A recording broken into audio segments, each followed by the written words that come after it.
It's really incredible what Naughty Dog has done on the PlayStation 4. The Last of Us Part 2 is a technical masterpiece. It actually already feels like you are playing a next-gen game in many ways, thanks to the incredible amount of detail in everything that is going on in this beautiful but horrible world. I now finished the game in 28 hours and it constantly hits that same high quality bar throughout the whole experience, with even some of the coolest moments happening later on in the game. And this also when the story comes together, a story that only gets better the more you think about it, but it needs time to convince you. And don't worry, there won't be any story spoilers in this video whatsoever. I will also show moments that happen relatively early in the game, so it's really a spoiler-free video.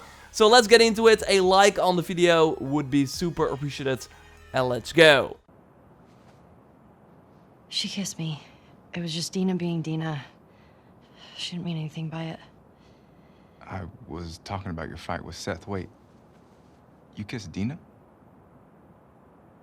Oh.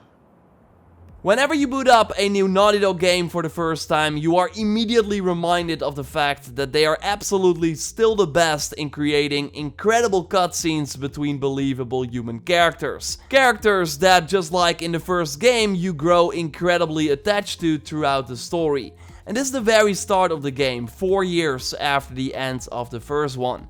Ellie has her own house in Jackson, an incredibly detailed room with even Easter eggs to the first game. And Jackson is doing pretty well for itself despite the outbreak, with everyone having a job and some going on patrols to make sure surrounding areas are clear of infected and other threats.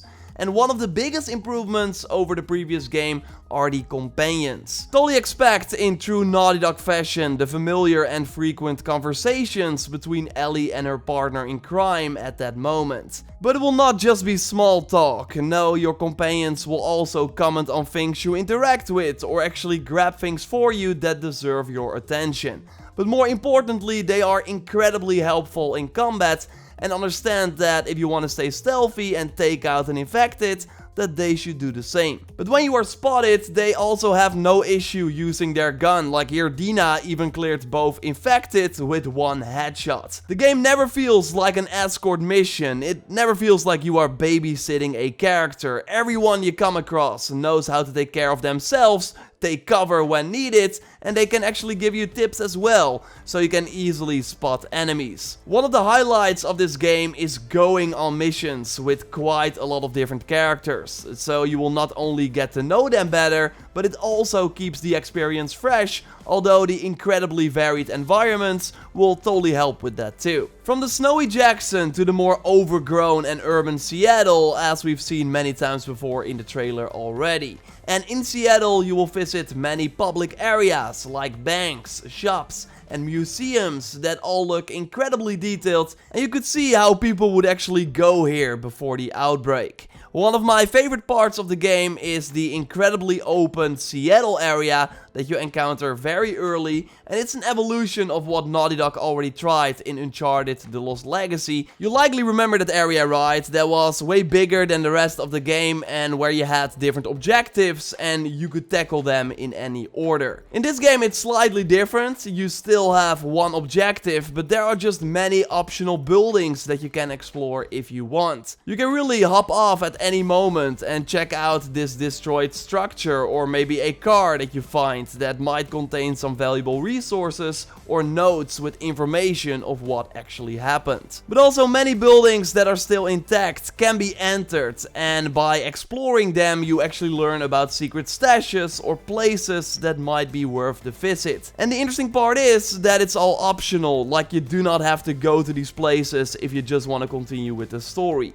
And the way Naughty Dog approached this part made me even more curious about an open world game from this developer. And that's why I think it's sad that Naughty Dog doesn't really explore this approach to level design more. No, the rest of The Last of Us Part 2 is that more linear structure that we are used to. Although, don't get me wrong, the other locations are still bigger than in the first game, just not horseback go explore this wide area big. And you will be rewarded when you really go and look everywhere and go into buildings that you could skip if you just want to follow the story. And sure, bullets and other regular resources will come in handy, but no, sometimes you really come across valuable items that are locked inside a safe, for example. And these are little puzzles that you have to solve. You mostly find a node nearby that gives the code or a clue, and then you have to spot things in the environment that can help you get the code. It's pretty fun, although I would have loved to see more variety in these puzzles, because if you really figure one out, then you could just use that same tactic to get the others open as well. But it is totally worth it to open them all, not just for a trophy, but also for upgrades, like a gun holder so you can hold multiple guns instead of having to switch. And speaking of guns, there is actually one gun hidden inside a safe, and overall some of the guns can be hidden in the world, so that makes searching every area even more worth it. The flip side is though that you do feel forced to search every corner of the level, and not always will your time looking for stuff be rewarded, and in the more open areas it's always hard to keep track of where you've already been. Sometimes you will find magazines that unlock completely new skill lines. The supplements are back from the first game that are needed to unlock skills in those skill lines. Like new crafting recipes can be unlocked through this way that let you make better arrows or upgrade your melee weapons. And really, upgrading and repairing a stick is one of the best skills in the game, and man, the impact of swinging a melee weapon around is incredibly satisfying, especially after you just upgraded them and can one-hit kill the regular infected. But overall, the combination of your tools and the incredible tension are what makes the combat in The Last of Us Part 2 so satisfying. I always start out with some stealth tactics, and you got more options this time around. Thanks to tall grass, you can be harder to spot, but also thanks to being able to prone, you can get through the environment in new special ways without being seen.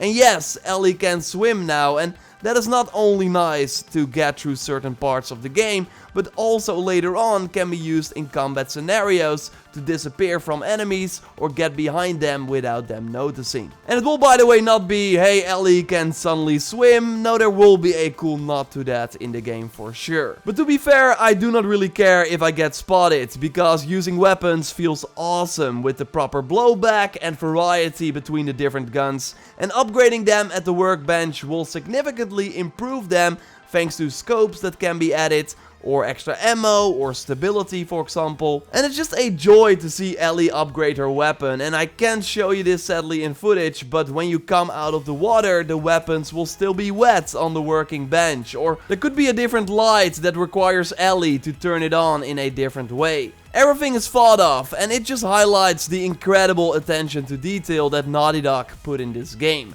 But I'm even more impressed by the enemy AI. Like, this is really one of those next-gen things that I was talking about, although the working bench is of course up there too. And I actually highlighted this a little bit in my preview already as well. You don't want to underestimate the enemies that you encounter in this game. They will look everywhere for you and smartly communicate with each other, sharing your last known location. But even cooler is that they have names, and sometimes yell them when you kill that specific person. Jack! Oh, and yes, the dogs have names too.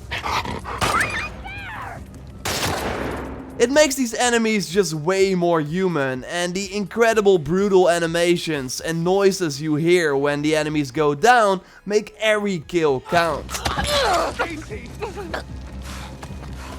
But they won't come easy, and even on normal, enemies can be super aggressive and will flank you from multiple angles and really push your location if you stay there for too long. But the best moments are when you have to retreat and quickly move through the environment and craft an item and switch between your weapons, looking for one that still has ammo so you can hopefully survive. And I love having to switch between weapons all the time because ammo is super low, so you will learn to use everything that you have in your arsenal. The infected are more predictable enemies, but not less deadly. Yeah, the clickers will still take you out in one hit, so be careful with that. You can't just melee your way through them, Stalkers are even more creepy now and will sneak up to you, sometimes out of the most unexpected places. Trust me, it can be a horror game sometime. And New Infected can create some awesome boss encounters and will already be teased through environmental storytelling. And I usually don't care for notes in games, but it really adds to the overall experience in The Last of Us Part 2. It makes the world way more alive, creates extra context, and it will help you get an idea of what is about to happen before it actually happens in the game. And that's one of the things that The Last of Us Part 2 does so incredibly well. It gives way more depth and insight into this horrible but very intriguing world. How are the factions in Seattle trying to survive? And I love how you hear stories, but you also get to live them. Nothing will be left undiscovered once the credits roll, and just actually experiencing some of these moments makes this one hell of a ride.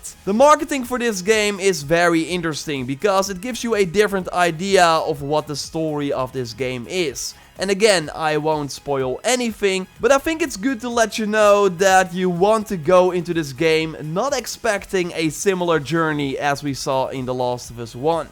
Naughty Dog challenges you to see this world in different lights, and while I did not always care for what would happen and what I was going to do, it in the end made me appreciate the approach a lot. But the world building that still happens during these scenes that might not be that exciting at first really make everything still worth it, let alone the many set pieces that will surprise you and are amazing to experience. I was pretty surprised by the 28-hour timer at the end, and then you also unlock New Game Plus to continue with everything you've earned from your first playthrough. There's a photo mode, so you can select encounters you want to replay or specific chapters, which is nice so you can try and get all the trophies. It's an amazing package that I would recommend to everyone, even if you haven't played the first game, although knowing the story of the first game and living through these moments will make this experience way more impactful. I don't think The Last of Us Part 2 pushes gaming as much forward as the first one did, but it just improves upon almost everything from the original and shows once again that Naughty Dog is the true champion of linear single-player games. And I was not really compelled to play through The Last of Us 1 again. The Last of Us Part 2 has me itching for more because of the incredible and cinematic gameplay. I really can't recommend this game enough. If you have any questions for The Last of Us Part 2, then you can email me to input@JorRaptor.com or leave them in the comments of this video, although there might be some spoilers there, so you are warned. I likely want to do a Last of Us Part 2 video before the release, answering some of your burning questions, and while I'm restricted with what I can show, that will change when the game comes out, so then expect way more content on how to get all the items and way more. So totally subscribe for more on The Last of Us Part 2, like this video to support the channel. There's a giveaway for a June game in the pinned comment. You can then also win The Last of Us. And totally check out my other Last of Us video by clicking on the screen. For now, I will speak to you next time, and goodbye.